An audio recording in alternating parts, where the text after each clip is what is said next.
Everyone and welcome back to the channel TH classes. आज के इस वीडियो में हम देखने वाले हैं हिंदी का क्लास 12th का 13th चैप्टर। तो आप सभी को पता है हिंदी की सीरीज चल रही है चैनल पर, जिसमें मैं आपको थ्योरी में आने वाली सभी चैप्टर्स थोरोली रीड करवा रही हूँ और इससे आपको बहुत बेनिफिट होने वाला है। आपको कोई एक्स्ट्रा इंपॉर्टेंट क्वेश्चन आंसर्स करने की नीड नहीं होगी। तो प्लीज़ इस सीरीज को ज़रूर देखें और प्लेलिस्ट इसकी बन गई है, वो भी आप चेक कर सकते हैं। कोई भी चैप्टर आपको पढ़ना है तो हम सिर्फ वो चैप्टर पढ़ेंगे जो थ्योरी में आने वाले हैं। बाइफरकेशन हुआ है सिलेबस का, तो वही सिलेबस मैं आपको पढ़ाऊंगी जो आपके काम का है। तो अब हम पढ़ेंगे 13 चैप्टर। इससे पहले के चैप्टर्स मैं ऑलरेडी करवा चुकी हूँ, तो वो आप प्लेलिस्ट में देख लीजिएगा। नाम है चैप्टर का सुभद्रा कुमारी चौहान, महादेवी वर्मा ने इसको जो है ये पूरा चैप्टर है इस तरीके से, ठीक है। पहले मैं आपको ये बता दूं कुछ इंपॉर्टेंट बातें जो बार बार बहुत सारे बच्चे क्वेश्चन कर रहे हैं कि मैम ग्रामर कब करवाओगे और लास्ट के जो चैप्टर्स हैं वो कैसे क्या कवर होंगे। तो ग्रामर भी आपकी मैं जल्दी ही करवा दूंगी। आपको पता है कि आपका थोड़ा सा समय बाकी है, लेकिन मैं आपकी जल्दी से जल्दी ये चैप्टर्स भी कंप्लीट करवाऊंगी और ग्रामर भी करवा दूंगी। थोड़ा सा ट्रस्ट रखिए। और आपका अभी फिलहाल मैं पहले सॉल्व्ड जो क्वेश्चन पेपर होता है वो आपको प्रोवाइड करवा दूंगी। हम पहले सॉल्व क्वेश्चन पेपर कर लेंगे, फिर उसके बाद जो हमारे बाकी चैप्टर्स रह गए हैं वो भी हम देख लेंगे, ठीक है। चलिए तो हम पढ़ते हैं हमारा ये चैप्टर सुभद्रा कुमारी चौहान द्वारा। प्रथम यानी कि पहला कह रहा है, सुनो क्या तुमने कोई कहानी पढ़ी है। कोई भी एक व्यक्ति है वो दूसरे से कह रहा है कि सुनो क्या तुमने कोई कहानी पढ़ी है। तो द्वितीय कहता है हाँ पढ़ी है। प्रथम कहता है अच्छा किसी दीवार पर बने चित्र को देखा है। तो वो कह रहा है दूसरा प्रथम ही कह रहा है कि कभी कोई दीवार पर चित्र बना हुआ देखा है। तो द्वितीय कहता है हाँ वह भी देखा है। प्रथम कहता है क्या रेखा चित्र पढ़ा भी है। तो द्वितीय कहता है नहीं। अब देखो रेखा चित्र क्या होता है। रेखा चित्र बेसिकली, अब मैं आपको कोई एक स्टोरी बता रही हूँ और उस स्टोरी का आपके दिमाग में चित्र बनता जा रहा है, ठीक है। मैंने आपको बताया कि एक लड़की थी, तो आपके दिमाग में एक लड़की की फोटो बनती जा रही है। वो एक गांव में रहती थी, वहां पर एक छोटा सा कुटिया जैसा घर था। तो आपके दिमाग में वो सारी चीजें बनती जा रही है। एक मतलब आप कह सकते हैं कि एक ड्राइंग टाइप की आपके दिमाग में बन रही है और आपको उसको बेहतर तरीके से समझ रहे हैं। तो वो होता है रेखा चित्र। तो प्रथम कहता है शब्दों के माध्यम से जब किसी चित्र का आभास होता है या आंखों के सामने चित्र उभरने लगते हैं, यानी शब्दों के माध्यम से, मैं आपको शब्द बोल रही हूँ और उसके माध्यम से आपके दिमाग में वो चित्र बनते जा रहे हैं या आंखों के सामने वो चित्र आ रहे हैं, तो उसे हम रेखा चित्र कहते हैं। और इसी तरह किसी व्यक्ति अथवा जीव जंतु के बारे में जब कोई आत्मीय प्रस्तुति की जाती है तो वह संस्मरणात्मक रेखा चित्र कहलाता है, ठीक है। और द्वितीय, अच्छा तो इसके बारे में विस्तार से समझाइए। जरूर। इस संवाद से स्पष्ट होता है कि इस पाठ में हम एक नई रेखा चित्र के बारे में पढ़ेंगे। चित्र रंग और ब्रश से बनाए जाते हैं, किंतु वही चित्र शब्दों के माध्यम से बनाए जाते हैं और इससे जुड़ी जानकारी लोगों तक पहुंचाई जाती है। तो इस विधा को शब्द चित्र या रेखा चित्र कहते हैं। आप सभी को पता है अगर हम चित्र बनाते हैं तो हमें रंगों का प्रयोग करना होता है, ब्रश वगैरह यूज करनी होती है, लेकिन जब हम शब्दों के माध्यम से चित्र बनाते हैं तो हमारे को कोई भी रंग या फिर कोई भी ब्रश की जरूरत नहीं है, क्योंकि वो चित्र हमारे दिमाग में बनते जाते हैं, हमारे दिमाग में वो जानकारी आती जाती है और हम उससे फिर शब्द चित्र या रेखा चित्र बनाते हैं, ठीक है। अब यहाँ पर जो ये रेखा चित्र साहित्य की महत्वपूर्ण विधा है, महादेवी वर्मा ने लिखा है सुभद्रा कुमारी चौहान में। सुभद्रा कुमारी चौहान के जीवन, कर्म और उनके सामाजिक जीवन के संघर्षों का वर्णन किया है, इसलिए यह संस्मरणात्मक रेखा चित्र की श्रेणी में आएगा। संस्मरण का मतलब होता है किसी को याद करना, ठीक है। किसी को याद करके कोई रेखा चित्र हम बता रहे हैं। तो ये जो पाठ है ये बेसिकली महादेवी वर्मा ने लिखा है और इसमें हम सुभद्रा कुमारी चौहान जो कि एक लेखिका है, उनके जीवन के बारे में, उनके कर्मों के बारे में, उनका जीवन सामाजिक कैसा था, तो उसके संघर्ष वगैरह भी हम पढ़ेंगे, ठीक है। यहाँ पर उसके उद्देश्य आ जाते हैं पाठ के, और ये आपका मूल पाठ है सुभद्रा कुमारी चौहान। हमारे शैशवकालीन अतीत और प्रत्यक्ष वर्तमान के बीच में यह समय प्रवाह का पाठ ज्यों ज्यों चौड़ा होता है त्यों त्यों हमारी स्मृति में अनजाने ही एक परिवर्तन लक्षित होने लगता है।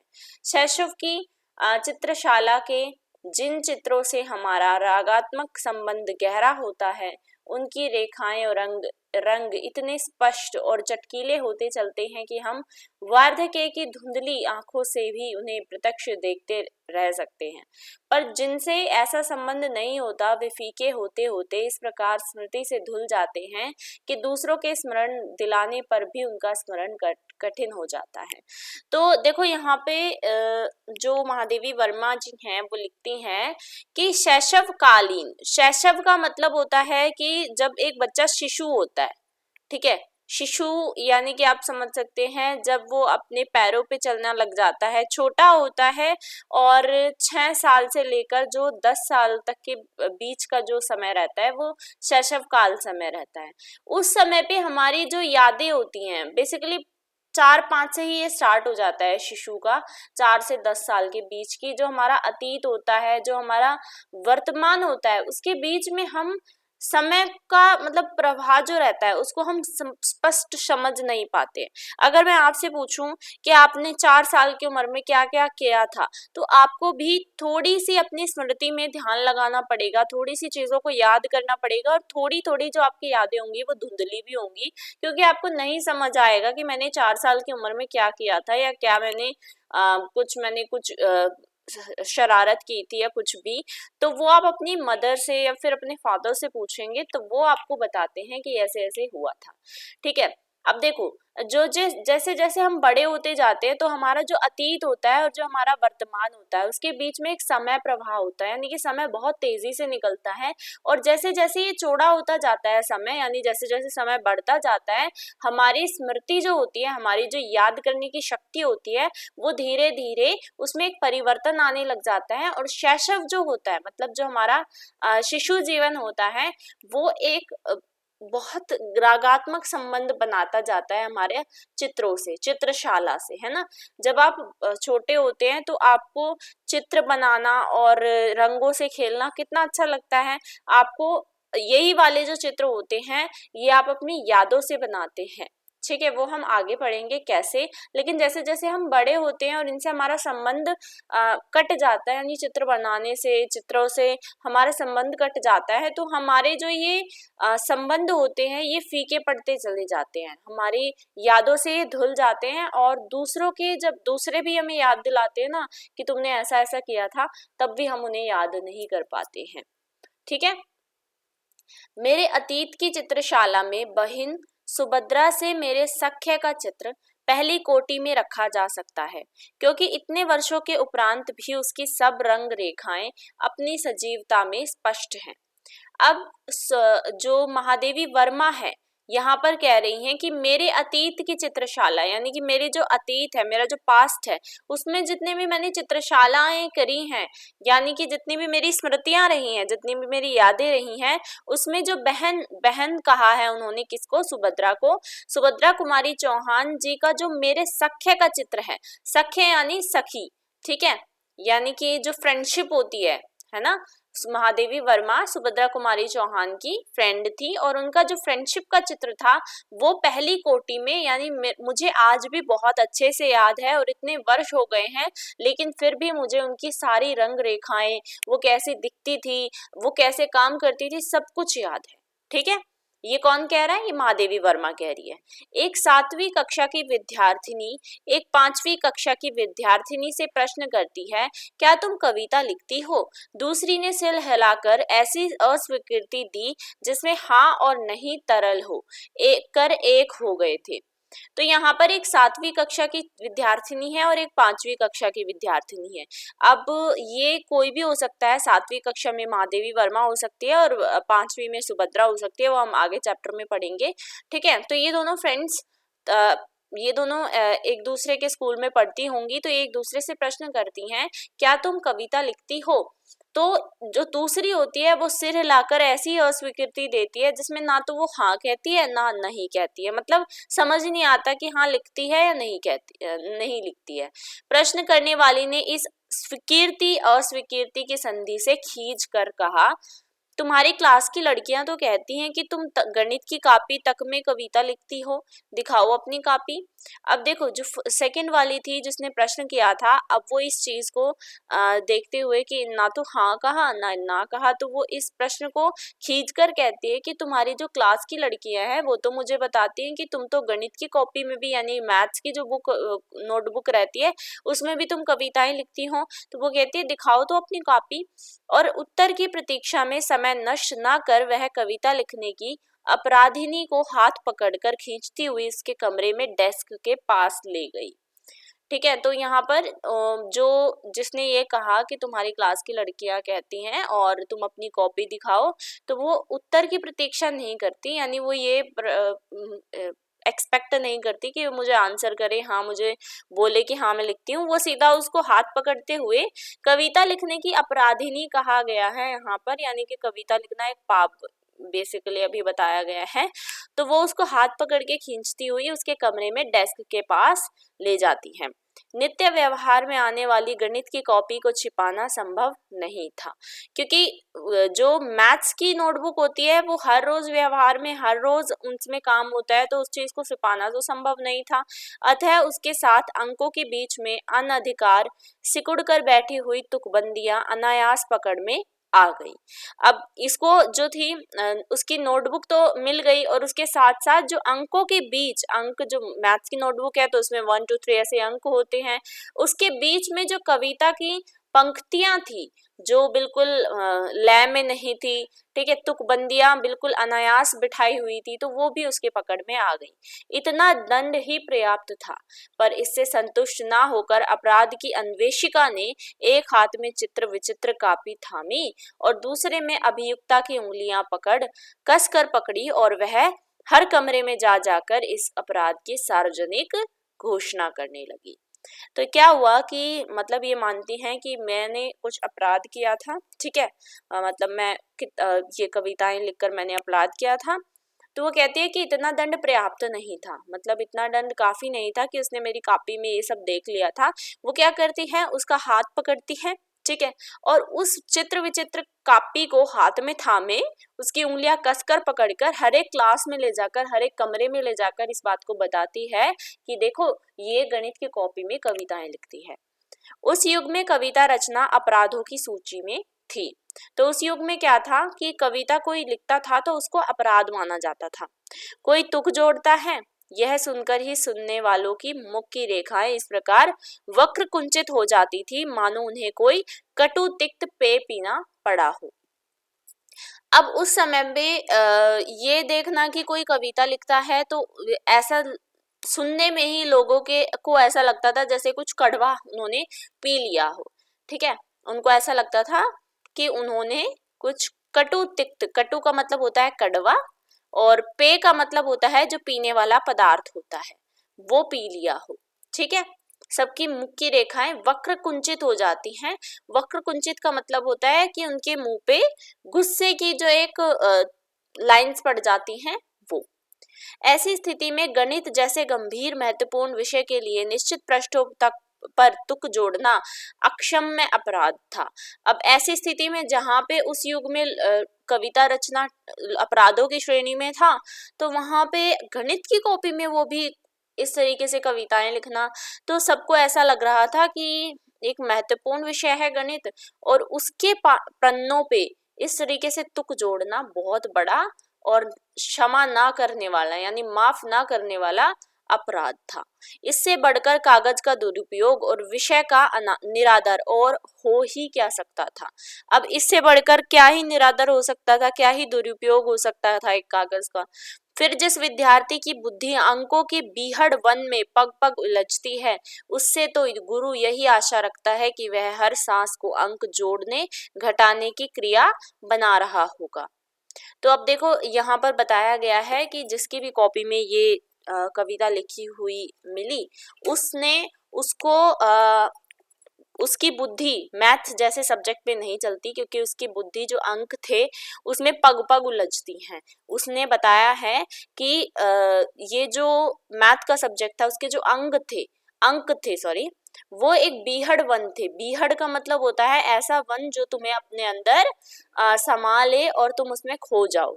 तो उसमें वो पग पग उलझती थी और उससे फिर गुरु क्या आशा रख सकता है, क्योंकि एक गुरु को पता होता है कि कौन सा स्टूडेंट उसका कैसा है। तो इसलिए वो उससे कुछ आशा नहीं रखता और वो हर सांस को अंक जोड़ने घटाने की क्रिया बना रहा होगा, यही सोचता है। यदि वह सारी धरती को कागज बनाकर प्रश्नों को हल करने के प्रयास से नहीं भर सकता तो उसे कम से कम 150 प्रश्न सही ना सही तो गलत प्रश्न उत्तरों से भर लेना चाहिए। तब उसकी भ्रांत बुद्धि को प्रकृति दत्त मानकर उसे क्षमा दान का पात्र समझा जा सकता है, पर जो तुकबंदी जैसे कार्य से बुद्धि की धार गोठिल कर रहा है वह तो पूरी शक्ति से दुर्बल होने की मूर्खता करता है, अतः उसके लिए ना सहानुभूति का प्रश्न उठता है ना क्षमा का। अब उसके गुरु तक ये बात पहुंची कि इसने मैथ्स की नोटबुक में इस तरीके से कविता लिखी है। ठीक है, तो गुरु क्या सोचता है कि जो विद्यार्थी अगर एक सही तरीके से अपनी कॉपी को नहीं भर सकता, सही तरीके से अपने जो है प्रश्नों को नहीं कर सकता, तो कम से कम 150 पन्नों को ही वो गलत सही गलत इस तरीके से प्रश्न उत्तर लिख के उसे भर लेना चाहिए। यानी कि उसमें सिर्फ और सिर्फ मैथ्स का ही काम होना चाहिए। अगर मैथ्स का सही काम नहीं आ रहा है तो भी उसमें गलत भी अगर प्रश्न उत्तर आ रहे हैं मैथ्स के तो वो भी उसको कर लेने चाहिए। उससे कम से कम उसकी जो भ्रांत बुद्धि है, यानी कि जो उसकी इस तरीके की बुद्धि है जो ठीक नहीं हो सकती, तो उसमें तो कम से कम क्षमा दान का उसे पात्र समझा जा सकता है। कम से कम वहां तो उसे क्षमा मिल सकती है। पर ये काम करके तो उसने बिल्कुल ना तो उसके ऊपर कोई सहानुभूति का प्रश्न उठता है और ना ही फिर उसे हम क्षमा कर सकते हैं। तो ये बात यहाँ पर बताई गई है। ठीक है, इससे आप समझ सकते हैं कि उस समय पे कितना ज्यादा ये कह सकते हैं आप कितना ज्यादा कविताओं को लेकर और जो कवियत्री होती थी, जो लेखिकाएं होती थी, वो किस तरीके से अपने रचनाओं को लिखती थी और कैसे उस समय पे अपने आप को जीवित रखती थी। मैंने होठ भींचकर ना रोने का जो निश्चय किया वह ना टूटा तो ना टूटा। अंत में मुझे शक्ति परीक्षा में उत्तीर्ण देख सुभद्रा जी ने उत्फुल्ल भाव से कहा, अच्छा तो लिखती हो, भला सवाल हल करने में 1 2 3 जोड़ लेना कोई बड़ा काम है। तो अब देखो यहाँ पर ये बात थी महादेवी की। ठीक है, अभी तक हमने जितनी बात पढ़ी हमने पढ़ी महादेवी वर्मा की, जिन्होंने मैथ्स की नोटबुक में इस तरीके से कविताएं लिखना स्टार्ट किया था। ठीक है, वो मैथ उनको समझ नहीं आता था। जितनी भी हमने बात अभी पढ़ी वो सारी महादेवी वर्मा की थी और जो उनको खींच कर लेकर गई थी वो कौन थी, वो थी सुभद्रा। ठीक है, तो सुभद्रा उनसे बड़ी थी और महादेवी वर्मा 5th क्लास में थी उस टाइम पर। मैंने होठ बींचकर, अब महादेवी वर्मा कहती हैं कि मैंने होठ बींचकर ये निश्चय किया था कि मैं तो नहीं रोऊंगी। ठीक है, कुछ भी हो जाए मैं रोऊंगी नहीं इस बात पर। और फिर अंत में क्या हुआ, अंत में शक्ति परीक्षा में उत्तीर्ण, मतलब जो लास्ट की एक जो ये परीक्षा होती है उसमें उत्तीर्ण हो गई, ये पास हो गई। और उसको देखकर सुभद्रा जी क्या कहती हैं कि अच्छा तो तुम लिखती हो, हाँ सवाल हल करने में 1 2 3 जोड़ लेना कोई बड़ा काम है। मेरी चोट अभी दुख रही थी, परंतु उनकी सहानुभूति और आत्मीय भाव का परिचय पाकर आंखें सजल हो आई। तुमने सबसे क्यों बताया का साहस उत्तर मिला। हमें भी तो यह सहना पड़ता है, अच्छा हुआ अब 2 साथी हो गए। नहीं, अच्छा देखो, महादेवी वर्मा को कोई और उसकी 7वीं क्लास की क्लासमेट उठाकर ले गई थी इस तरीके से। जो सुभद्रा जी हैं उन्होंने उसका साथ दिया था कि सुभद्रा जी ने क्या कहा कि अच्छा तो तुम लिखती हो, मैं भी तो ये सारे काम करती हूँ, क्योंकि सुभद्रा जी भी एक लेखिका हैं तो वो भी उस समय पे लिखती थी। और उन्होंने बोला कि अच्छा हुआ तुमने सबसे क्यों बताया, वो कहती तुमने सबसे क्यों बताई ये बात। और फिर उन्होंने कहा कि ये सब तो हमें सहना ही पड़ेगा, क्योंकि हम भी लिख रहे हैं और हमें भी पता है लिखना कितना बड़ा अपराध है इस समय पे। और अच्छा हुआ अब 2 साथी मिल गए, अब 2 साथी हो गए, अब मुझे अकेले नहीं लिखना पड़ेगा। ठीक है, बहिन सुभद्रा का चित्र बनाना कुछ सहज नहीं है, क्योंकि चित्र के साधारण जान पड़ने वाली प्रत्येक रेखा के लिए उनकी भावना की दीप्ति संचारिणी दीप शिखेव बनकर उसे असाधारण कर देती है। तो वो कहती हैं महादेवी जी की सुभद्रा बहन का चित्र बनाना कुछ सहज नहीं है। सहज यानी सरल नहीं है, सिंपल नहीं है, क्योंकि उनका जो चित्र है, उनका जो चित्र की साधारण जान पड़ने वाली प्रत्येक रेखा है, मतलब एक चित्र अगर हम किसी का बनाते हैं तो वो एक साधारण जो रेखा होती है, अगर हम उसको बना रहे हैं तो उसमें भी बहुत सारे भाव छुपे होते हैं, उसमें भी संचारिणी है वो, ठीक है।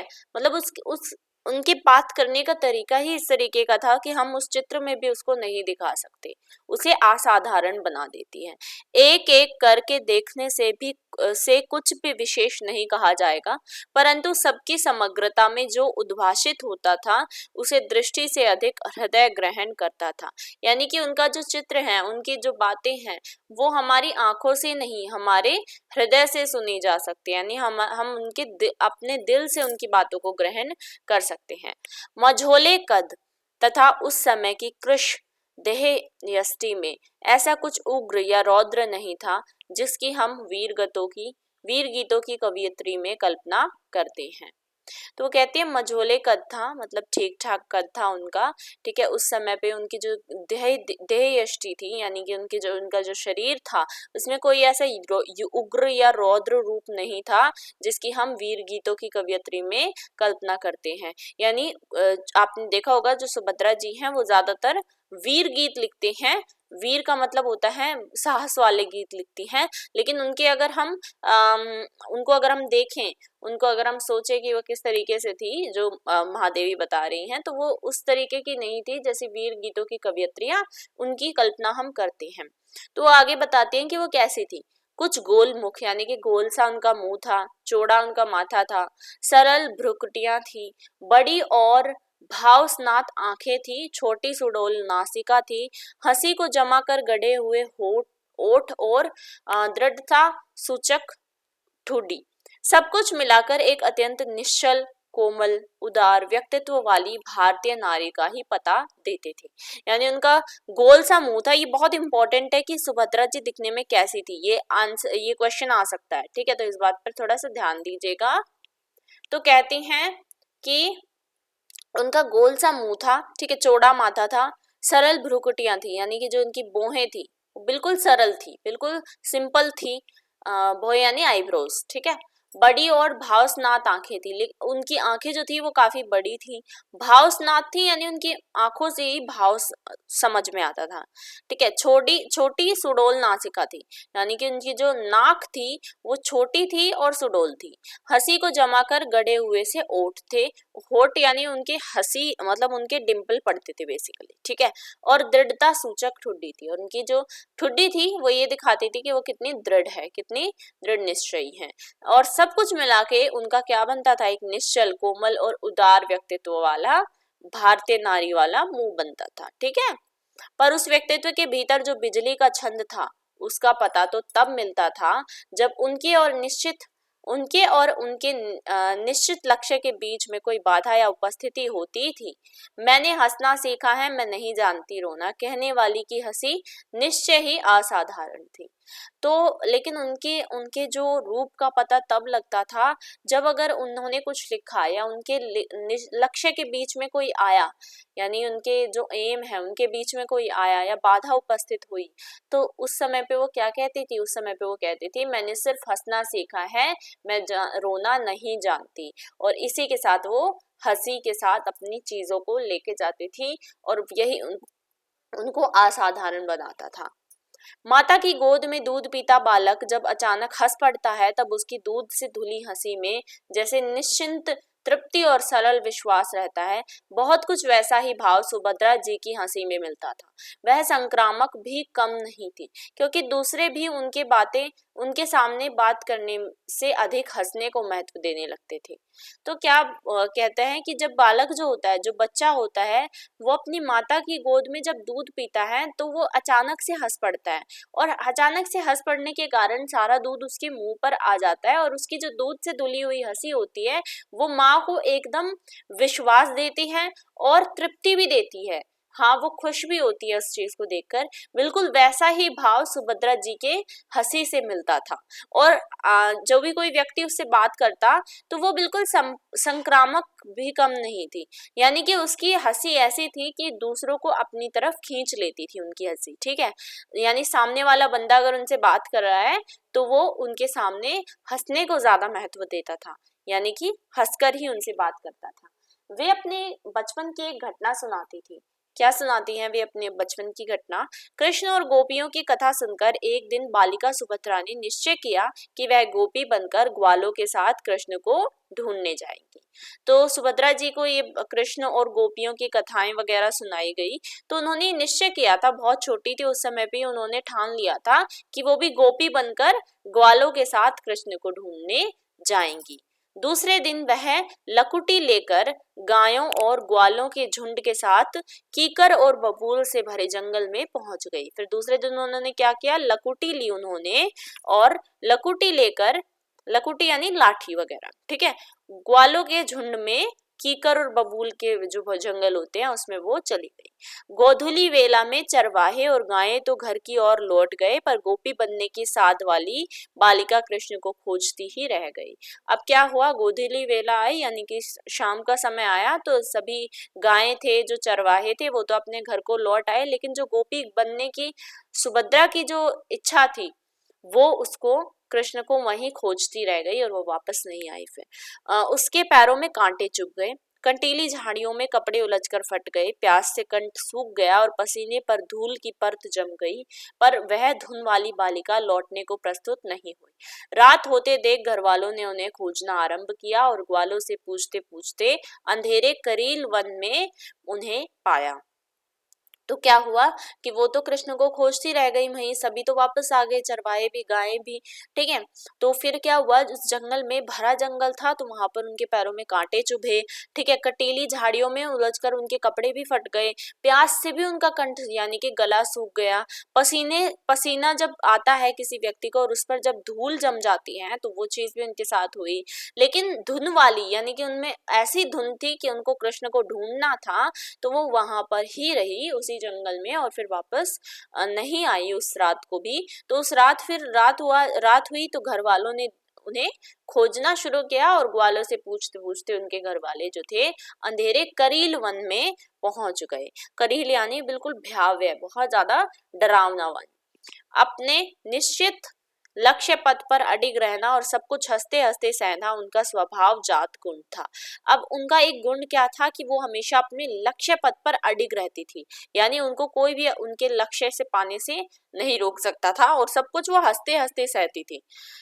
क्राथ वेस्ट गर्ल्स कॉलेज में जब वे 8वीं कक्षा की विद्यार्थिनी थी तभी उनका विवाह हुआ और उन्होंने पति ग्रह के लिए प्रस्थान किया।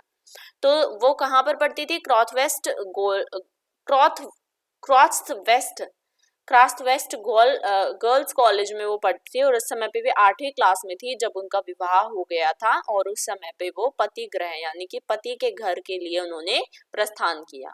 स्वतंत्रता के युद्ध के लिए सन्नद्ध सेनानी पति को वे विवाह से पहले देख भी चुकी थी और उनके विचारों से भी परिचित थी। अब उनका जो पति था वो स्वतंत्रता सेनानी था, यानी कि आजादी की लड़ाई जो चल रही थी उस समय पे भी वो आजादी के लिए लड़ रहा था और उनको वो पहले से देख चुकी थी अपने पति को, ठीक है, और उनके विचारों से भी वो भली भांति परिचित थी। उनसे यह छिपा नहीं था कि नववधू के रूप में उनका जो प्राप्य है उसे देने का न पति को अवकाश है न लेने का उन्हें, यानी उन्हें पता था कि नववधू के जो भी नीड्स वगैरह होती हैं वो उनके पति नहीं दे सकते क्योंकि उनके पति जो हैं स्वतंत्रता के पीछे लगे हुए हैं। वस्तुतः जिस विवाह में मंगल कंकण ही रण कंकण बन गया उसकी गृहस्थी भी कारागार में ही बसाई जा सकती थी।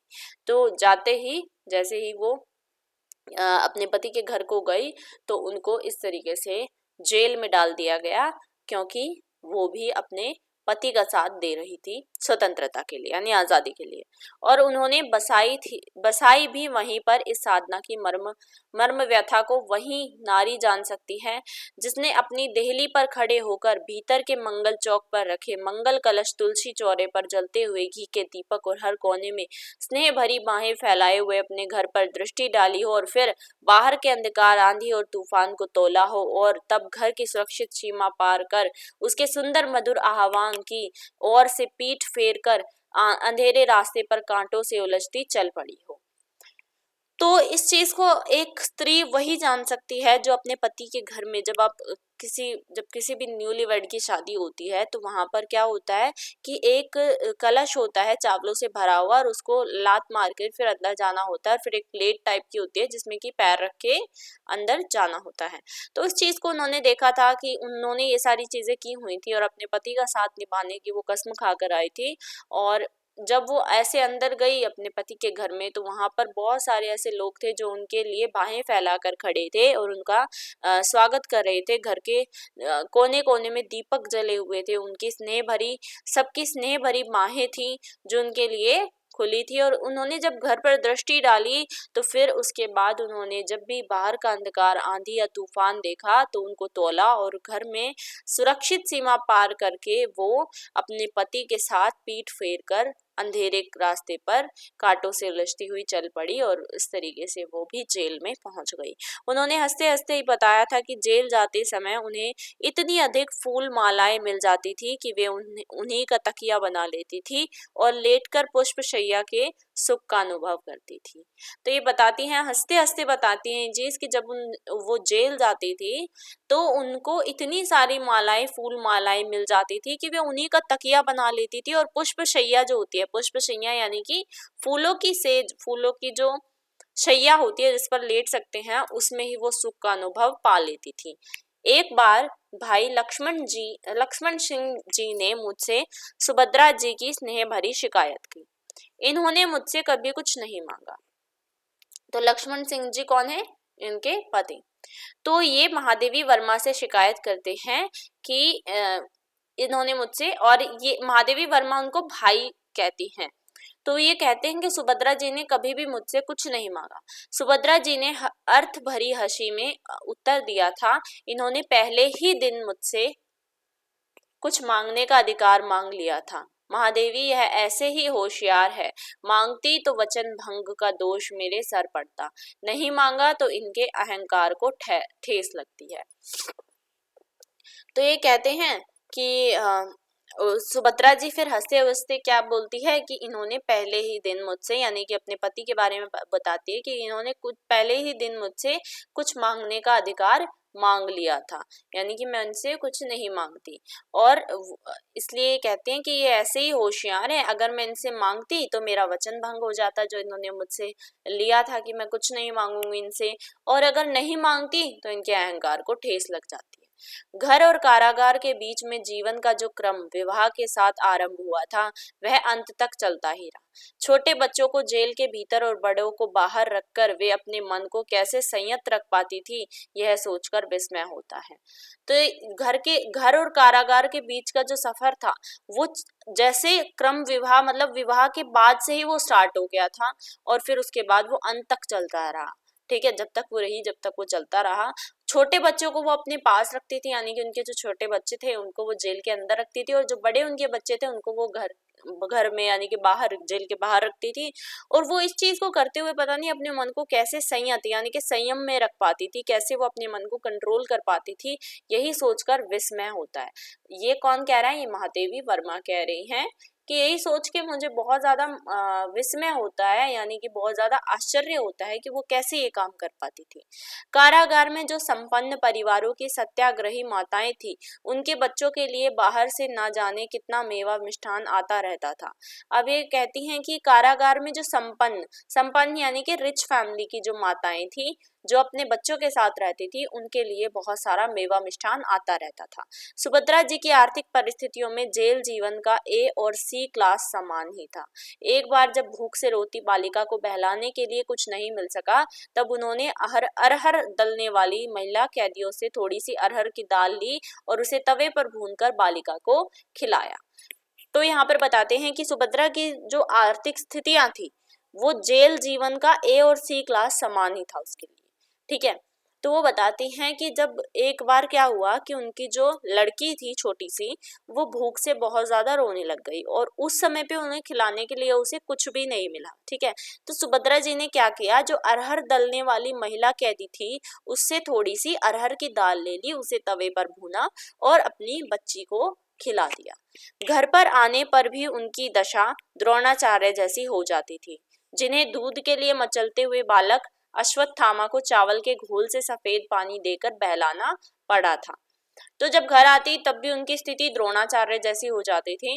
उन्हें क्या करना था, करते थी वो, दूध के लिए जो मचलते हुए बच्चे थे उनके, उनको अश्वत्थामा के भांति चावल का घोल पिला देती थी, ठीक है। चावल का घोल सफेद पानी में देकर वो पिला देती थी। पर इन परीक्षाओं से उनका मन न कभी हारा, न उसने परिस्थितियों को अनुकूल बनाने के लिए समझौता स्वीकार किया। ना ही तो इस चीज से उनका कभी मन हारा, ठीक है, ना ही कभी उन्होंने हार मानी और ना ही ये सोचा कि परिस्थिति सही हो जाए इसके लिए वो समझौता कर ले और इस आजादी की जो लड़ाई है उसको छोड़ दे। तो ऐसा भी उन्होंने कभी नहीं सोचा। उनके मानसिक जगत में हीनता की किसी ग्रंथि के लिए कभी अवकाश नहीं रहा। घर से बाहर बैठकर वे कोमल और ओज भरे छंद लिखने वाले हाथों से गोबर के कंडे पाथती थी।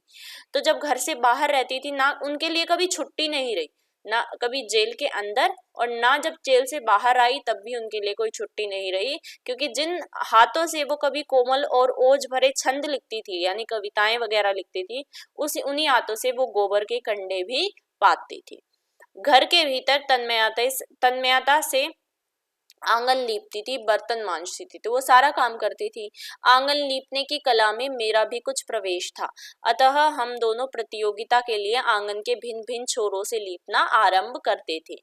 तो क्या आप बोलती हैं कि आंगन लीपने में उनका भी, महादेवी वर्मा कहती हैं कि आंगन लीपने में मेरा भी प्रवेश था और मुझे भी आता था। तो हम दोनों क्या करते थे, हम दोनों प्रतियोगिता करते थे। वो घर का एक छोर पकड़ लेती थी और मैं एक छोर, और हम दोनों प्रतियोगिता करके भिन्न भिन्न छोरों से लीपना शुरू कर देते थे।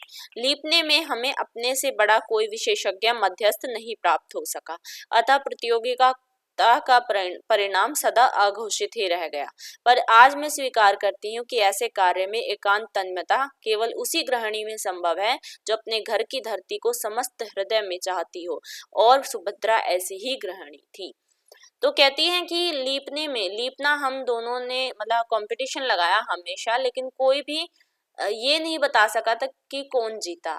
हमसे बड़ा विशेषज्ञ कोई आया ही नहीं घर को लीपने में। पहले भी आपने देखा होगा घर को मिट्टी से लीपा जाता था, ठीक है। और आज महादेवी जी स्वीकार करती हैं कि ऐसा काम यानी कि घर को लीपने जैसा काम वही गृहिणी कर सकती है जिसने अपनी घर की धरती को पूरे हृदय से, पूरे दिल से अपनी धरती को चाहा हो, और सुभद्रा ऐसी ही गृहिणी थी। इसलिए वो इनडायरेक्टली कहती हैं कि सुभद्रा ही हमेशा उस प्रतियोगिता को जीतती थी। उस छोटे से अध बने घर की छोटी सी सीमा में उन्होंने क्या नहीं संग्रहित किया, यानी कि उनका जो छोटा सा घर था जो अध बना था यानी पूरी तरीके से बना भी नहीं था, और उस छोटी सी सीमा में उन्होंने पता नहीं क्या क्या इकट्ठा किया। छोटे बड़े पेड़, रंग बिरंगे फूलों के पौधों की क्यारियां, ऋतु के अनुसार तरकारियां, गायें, बच्चे आदि आदि बड़ी गृहस्थी की सब सज्जा वहां विराट दृश्य के छोटे चित्र के समान उपस्थित थी।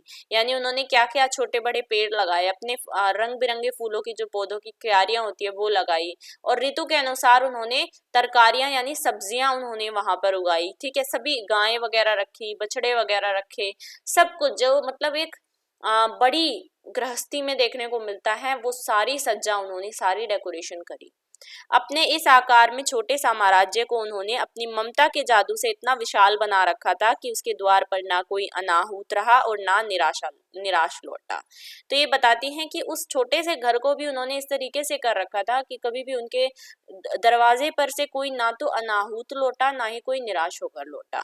जिन संघर्षों के बीच से उन्हें मार्ग वे किसी व्यक्ति को अनुदार और कटु बनाने में समर्थ थे, पर सुभद्रा के भीतर बैठी सृजनशीलता नारी जानती थी कि कांटों का स्थान जब चरणों के नीचे रहता है तभी वे टूटकर दूसरों को भेदने की शक्ति खोते हैं। परीक्षाएं जब मनुष्य के मानसिक स्वास्थ्य को शत विक्षत कर डालती हैं, तब उनमें उत्तीर्ण होने ना होने का कोई मूल्य नहीं रह जाता। तो ये बताते हैं कि ऐसी परिस्थितियों में कोई भी इंसान हार मान जाए, लेकिन सुभद्रा हमेशा से जानती थी कि अगर मैं इन कांटों भरे जीवन में हार मान जाऊंगी तो दूसरों को जो बेधने की शक्ति है वो भी मैं खो दूंगी और दूसरों को भी कभी भी मोटिवेट नहीं कर पाऊंगी। और इसीलिए महादेवी जी कहती हैं, अगर आपकी परीक्षाएं यानी कि आपके जो जीवन के परीक्षाएं हैं वो कभी भी आपके मानसिक स्वास्थ्य पे हावी हो जाएं, तो उसमें कभी भी आप उत्तीर्ण नहीं हो सकते, उसमें कभी भी आप पास नहीं हो सकते, और अगर हो भी गए तो उसका भी कोई मूल्य नहीं रह जाता। नारी के हृदय में जो गंभीरता, ममता, सजल वीर भाव उत्पन्न होता है वह पुरुष के उग्र शौर्य से अधिक उदात्त और दिव्य रहता है।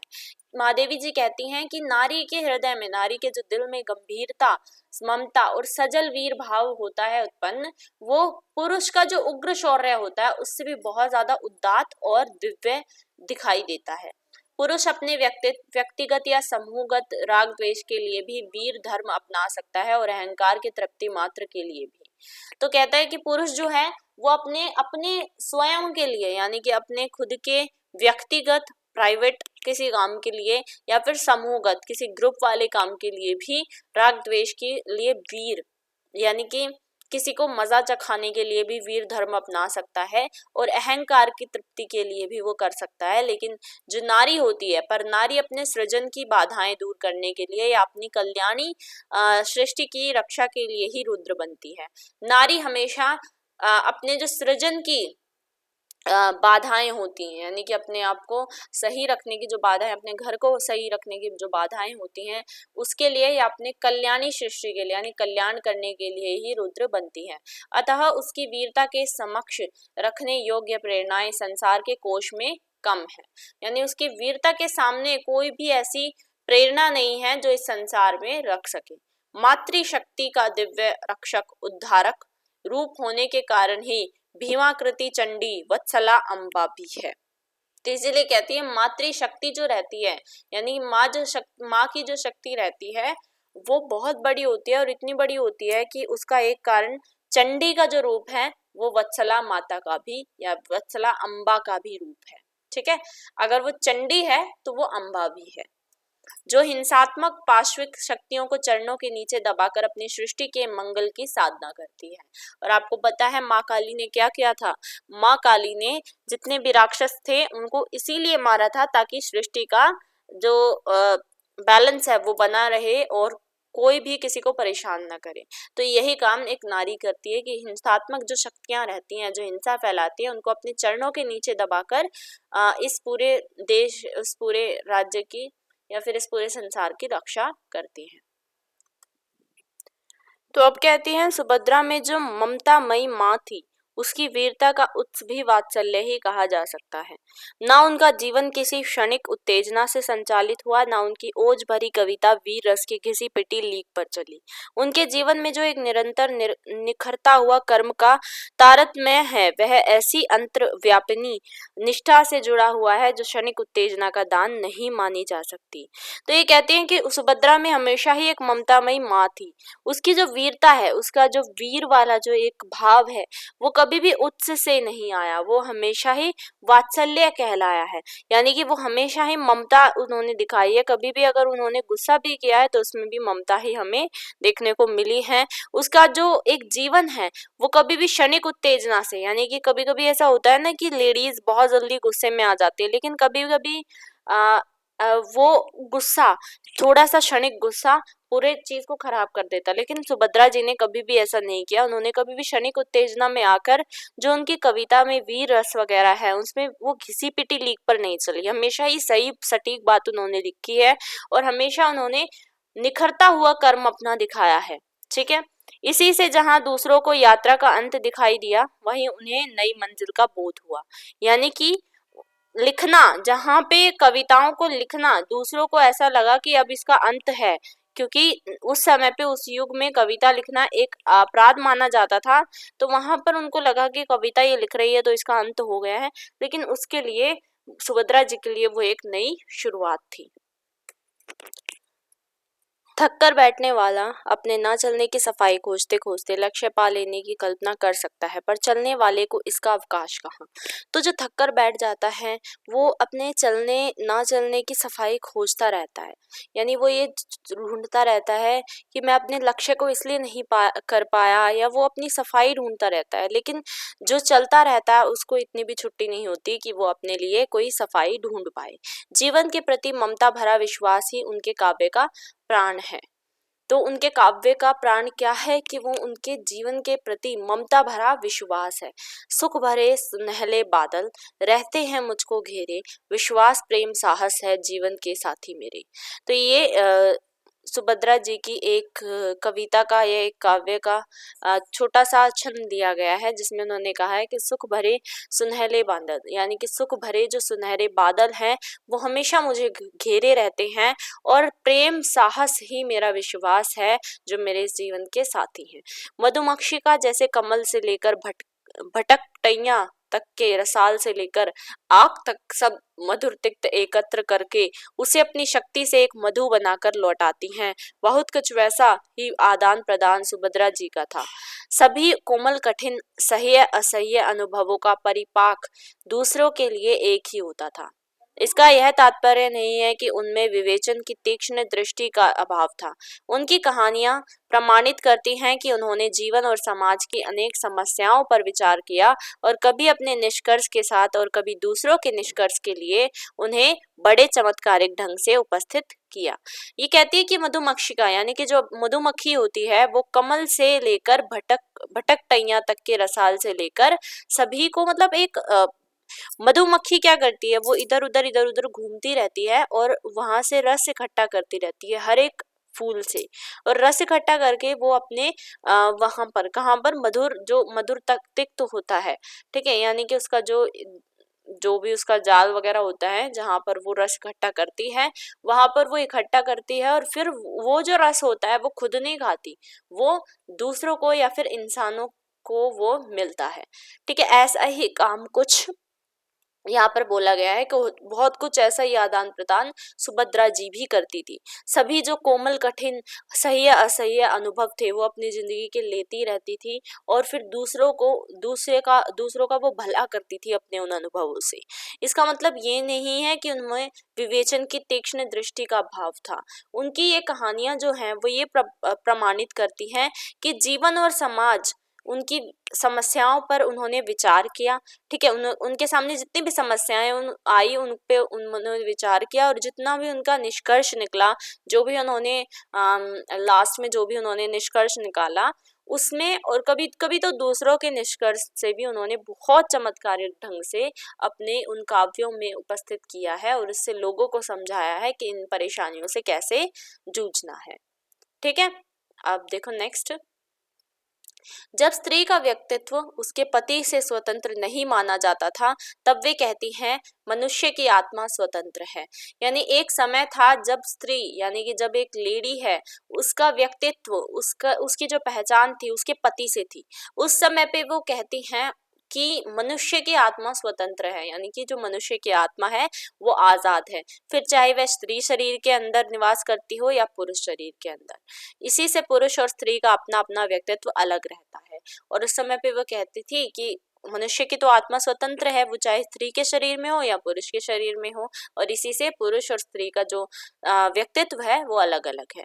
जब समाज और परिवार की सत्ता के विरुद्ध कुछ कहना अधर्म माना जाता था, तब वे कहती थी समाज और परिवार व्यक्ति को बंधन में बांध कर रखता है। ये बंधन देश कालानुसार बदलते रहते हैं और उन्हें बदलते रहना चाहिए, वरना वे व्यक्तित्व के विकास में सहायता करने के बदले बाधा पहुंचाने लगते हैं। बंधन कितने ही अच्छे उद्देश्य से क्यों न नियत किए गए हों, है बंधन ही, और जहां बंधन है वहां असंतोष तथा क्रांति है।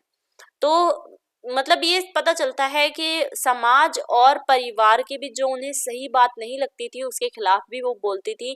जब परिवार और समाज के खिलाफ जाना एक बहुत बड़ा अधर्म होता था, उस समय पे भी वो कहती थी कि समाज और परिवार क्या करता है, इंसान को बंधन में बांध कर रखता है, और ये बंधन जो होते हैं वो देश के अनुसार बदलते रहते हैं, और इनको बदलते भी रहना चाहिए, क्योंकि अगर ये बदलेंगे नहीं तो व्यक्तित्व के विकास में बाधा बनकर रह जाएंगे।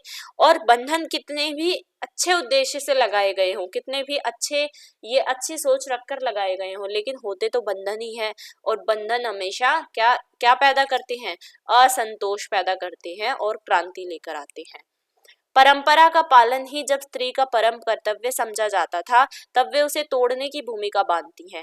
चिर परिचित रूढ़ियों और चिर संचित विश्वासों को आघात पहुंचाने वाली हलचलों को हम देखना सुनना नहीं चाहते। हम ऐसी हलचलों को अधर्म समझकर उनके प्रति आंख मीच लेना उचित समझते हैं, किंतु ऐसा करने से काम नहीं चलता। वह हलचल और क्रांति हमें बरबस झकझोरती है और बिना होश में लाए नहीं छोड़ती। अनेक समस्याओं की ओर उनकी दृष्टि इतनी पैनी है कि सहज भाव से कहीं सरल कहानी का अंत भी हमें झकझोर डालता है। और जहां पर जिस समय पे परंपरा का पालन करना ही स्त्री का एक कर्तव्य माना जाता था, उस समय पे भी वो उन्हें तोड़ने में उनकी भूमिका वो बांधती हैं।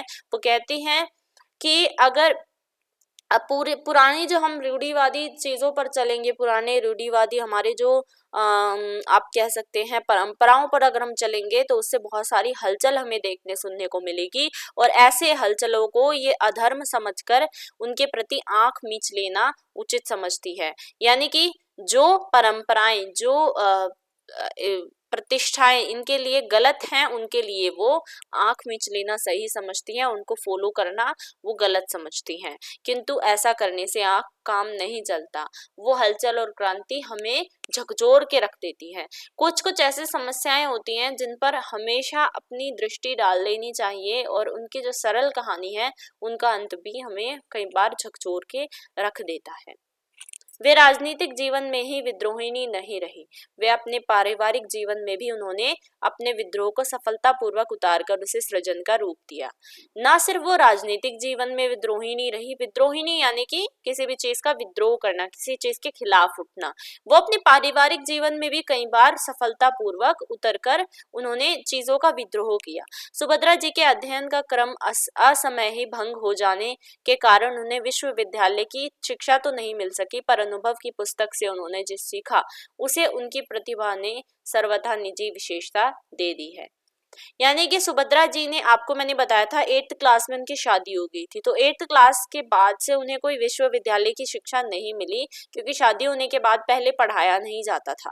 ठीक है, तो उनका जो क्रम था वो उस समय पे असमय, यानी कि समय नहीं था उस समय पे, और उसका भंग हो गया था। तो उनको वैसी शिक्षा तो नहीं मिली विश्वविद्यालय वाली, यानी स्कूल कॉलेज वाली अच्छी शिक्षा नहीं मिली, लेकिन उन्होंने अनुभव की पुस्तक से जो सीखा है वो हमेशा ही उनकी प्रतिभा में दिखाई दिया है। भाषा, भाव, छंद की दृष्टि से नए झांसी की रानी जैसे वीर गीत तथा सरल स्पष्टता में मधुर प्रगीत युक्त यथार्थवादिनी मार्मिक कहानियां आदि उनकी मौलिक प्रतिभा के ही सृजन हैं। तो उन्होंने क्या लिखा है? झांसी की रानी। ठीक है, आपने पढ़ा भी होगा, वो भी उन्होंने लिखा है। भाषा और भाव और छंद, ये सब उन्होंने इतने अच्छे तरीके से दिखाया है कि हमेशा ही उनके मौलिक प्रतिभा के भी सर्जन रहे हैं। ऐसी प्रतिभा व्यवहारिक जीवन को अछूता छोड़ देती तो आश्चर्य की बात होती। यानी कि ऐसी प्रतिभा अगर कोई ना दिखाए तो वो एक अछूता छोड़ देती है, उसको वो आश्चर्य की बात होती है। पत्नी की अनुगामिनी, अर्धांगिनी आदि विशेषताओं को अस्वीकार कर उन्होंने भाई लक्ष्मण सिंह जी की पत्नी के रूप में ऐसा अभिन्न मित्र दिया जिसकी बुद्धि और शक्ति पर निर्भर रहकर अनुगमन किया जा सके। यानी पत्नी की जो अनुगामिनी, अर्धांगिनी वाले शब्द होते हैं उनको उन्होंने अस्वीकार किया, और भाई लक्ष्मण सिंह यानी कि जो उनके हस्बैंड थे उनको उन्होंने ऐसा अपने आप के रूप में एक मित्र दिया, पत्नी के रूप में ऐसा मित्र दिया कि उनकी बुद्धि पे, उनकी शक्ति पे हमेशा ही लक्ष्मण सिंह जी निर्भर रहकर उनके अनुगमन उन्होंने किया और उनकी बात हमेशा उन्होंने मानी।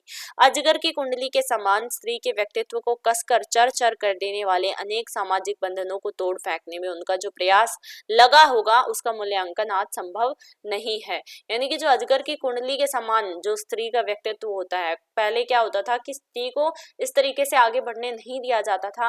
मैंने आपको बताया उनकी 8th क्लास में शादी करवा दी, बहुत जल्दी उनकी पढ़ाई छुड़वा दी, तो उस चीज को उन्होंने तोड़कर जब वो आगे बढ़ी तो उस चीज का जो संघर्ष है वो हम सोच भी नहीं सकते आज के जीवन में। ठीक है, किस तरीके से उन्होंने सारे काम किए होंगे। नेक्स्ट है आपका, उस समय बच्चों के लालन पालन में मनोविज्ञान को इतना महत्वपूर्ण स्थान नहीं मिला था और प्राय सभी माता पिता बच्चों को शिष्टता सिखाने में स्वयं शिष्टता की सीमा तक पहुंच जाते थे। सुभद्रा जी का कवि हृदय यह विधान कैसे स्वीकार कर सकता था। अतः उनके बच्चों को विकास का जो मुक्त वातावरण मिला उसे देखकर सब समझदार निराशा से सिर हिलाने लगे। पर जिस प्रकार यह सत्य है कि सुभद्रा जी ने अपने किसी बच्चे को उसकी इच्छा के विरुद्ध कुछ करने के लिए बाध्य नहीं किया, उसी प्रकार यह भी सत्य है कि किसी बच्चे ने ऐसा कोई कार्य नहीं किया जिससे उसकी महियसी माँ को किंचित भी शुद्ध होने का कारण मिला हो। उनके वात्सल्य का विधान ही अलिखित और अटूट था।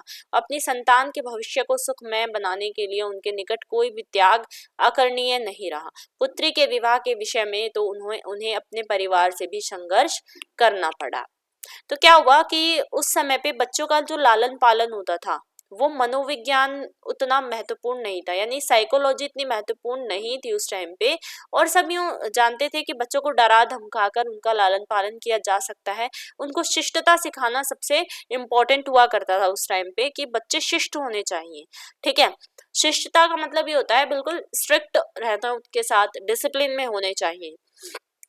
लेकिन सुभद्रा जी बिल्कुल अपोजिट थी, उनका कवि हृदय था, तो उस समय पे उन्होंने ये सब स्वीकार नहीं किया, उन्होंने शिष्टता वगैरह को इतना वो इम्पोर्टेंस नहीं दिया।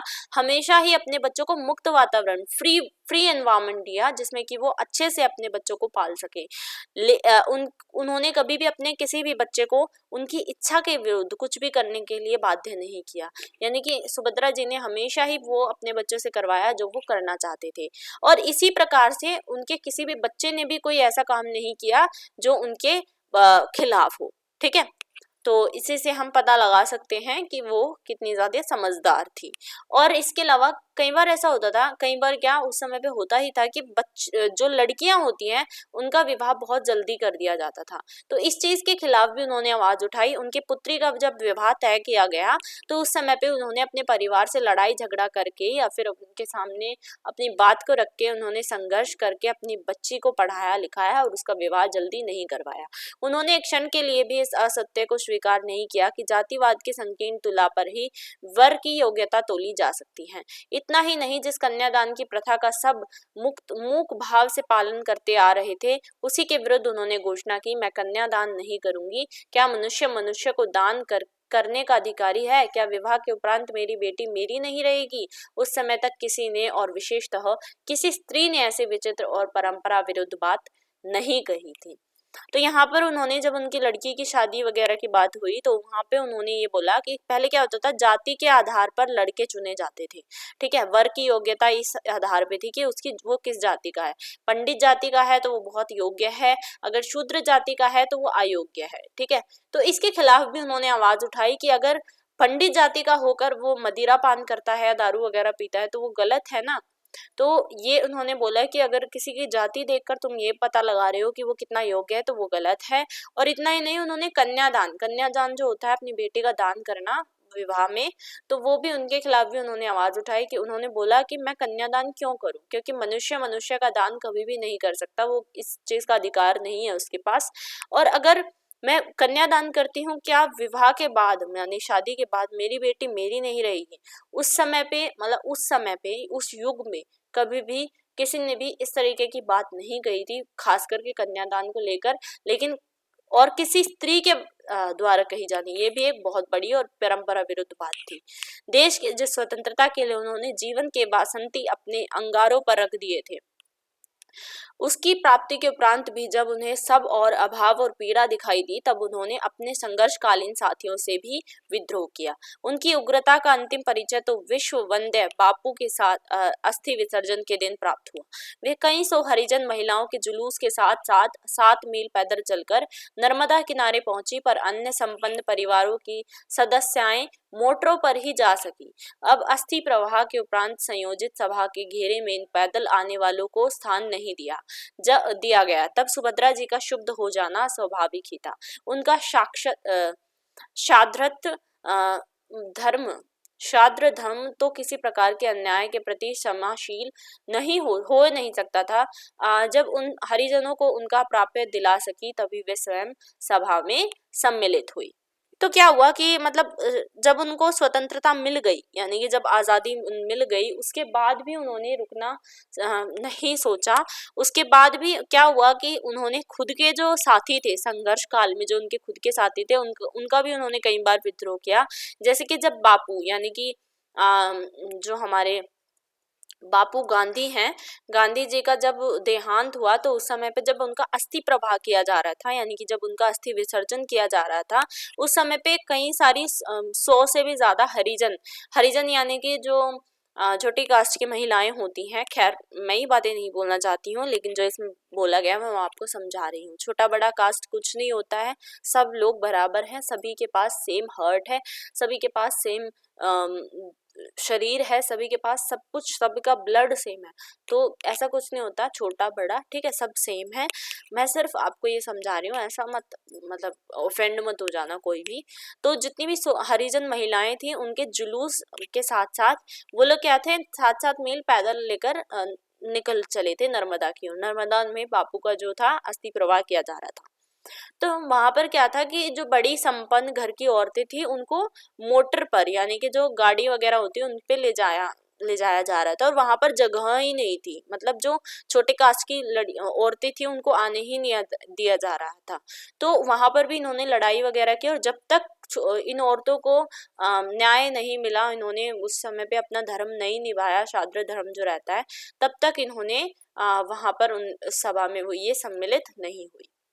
7वीं और 5वीं कक्षा की विद्यार्थिनियों के सख्य को सुभद्रा जी के सरल स्नेह ने ऐसी अमिट लक्ष्मण रेखा से घेर कर सुरक्षित किया रखा कि उस समय उस पर कोई रेखा नहीं खींच सका। यानी कि 7वीं और 5वीं कक्षा की जो विद्यार्थिनी, जो हमने स्टार्टिंग में पढ़ा था, उसका जो सख्य था, यानी कि उसकी जो सखी, उस टाइम की जो सखी थी, ये दोनों, उस चीज को इन्होंने इतने आगे समय तक रखा अपने आप को, उस चीज पे इन्होंने इतनी लक्ष्मण रेखा खींची, अमिट लक्ष्मण रेखा, कि उस चीज पे कभी भी मतलब इनका जो फ्रेंडशिप थी वो कभी भी नहीं टूटी। फिर अपने भाई बहनों में सबसे बड़ी होने के कारण मैं अनायास ही सबकी देखरेख और चिंता की अधिकारिणी बन गई थी। तो महादेवी जी तो जो थी वो अपने भाई बहनों में सबसे बड़ी थी, और इस चीज से की वजह से जब घर में सबसे बड़ा बच्चा होता है तो उसमें कई सारे सबकी देखरेख करने की, ठीक है, सबकी चिंता करने के अधिकार उसमें अपने आप ही आ जाते हैं। परिवार में जो मुझसे बड़े थे, उन्होंने भी मुझे ब्रह्म सूत्र की मोटी पोथी में आंख गड़ाए देखकर अपनी चिंता की परिधि से बाहर समझ लिया था। पर केवल सुभद्रा पर न मेरी मोटी पोथियों का प्रभाव पड़ा, न मेरी समझदारी का। तो एक महादेवी कहती हैं कि मैं क्योंकि घर में बड़ी थी और भाई बहनों में अपने, लेकिन जो मुझसे बड़े थे उन्होंने सोचा कि ये इसमें मतलब इतनी मोटी पोथी है, मतलब बहुत बड़ा ब्रह्म सूत्र है, इसमें समझदारी है, तो उन्होंने हमेशा से ही मेरे से आंख फेरी। लेकिन सुभद्रा जी ने ऐसा नहीं किया, मेरी मोटी पोथी और मेरी समझदारी पर उन्होंने कभी कोई इतना वो नहीं किया, और हमेशा ही मुझसे सखी जैसा बर्ताव किया।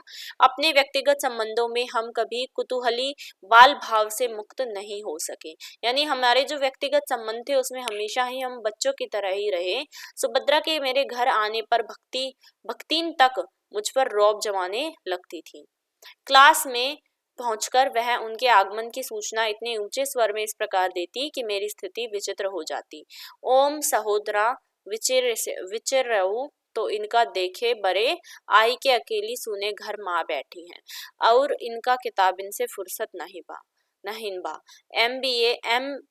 BA के विद्यार्थियों के सामने जब एक देहातिन बुढ़िया गुरु पर कर्तव्य उल्लंघन का ऐसा आरोप लगाने लगे तो बेचारे गुरु की सारी प्रतिष्ठा किरकिरी हो सकती थी, पर इस अनाचार को रोकने का कोई उपाय नहीं था। सुभद्रा जी के सामने न भक्तिन को डांटना संभव था, न उसके कथन की उपेक्षा करना।